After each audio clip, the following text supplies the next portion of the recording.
Confessions of a Reformed Materialist, written and narrated by Peter J. Merrick. Yes, I was a materialist.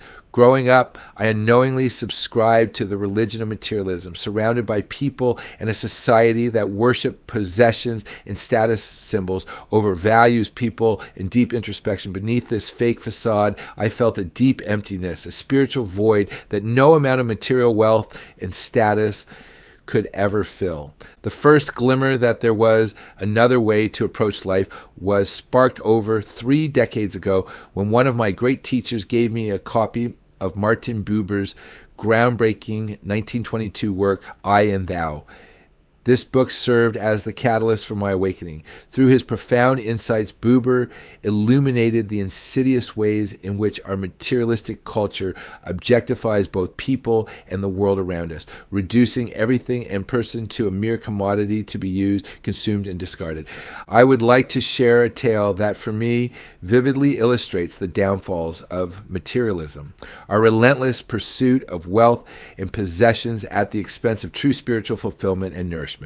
There was once a wealthy man nearing the end of his life. He pleads with God to allow him to bring his riches with him into heaven. Despite his fervent request, God grants him only one trunk to carry his earthly possessions.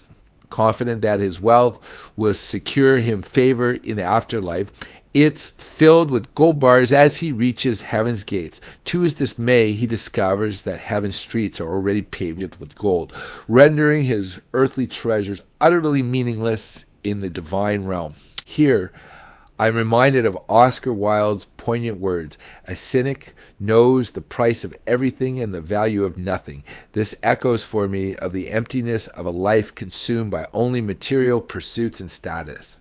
Through much introspection and reflection, I have come to understand that true wealth lies not in possessions, but in the richness of human connection, the depth of our experiences, and the impact we have on others. Material possessions and status may offer temporary satisfaction, but they pale in comparison to the enduring value of love, kindness, and compassion.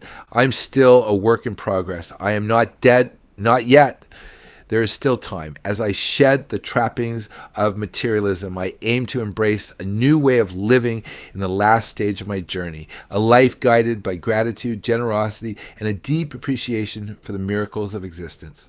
I find freedom in simplicity and the joy found in the intangible treasures of life. For in the end, it is not our possessions and status that define who we are, but the love we share and the difference we make in the lives of others. The true essence of wealth is enriching the human spirit. Peter Merrick, A.K.A. Old Fart. Choosing spareness proteins over the trappings of material emptiness of wasted carbs.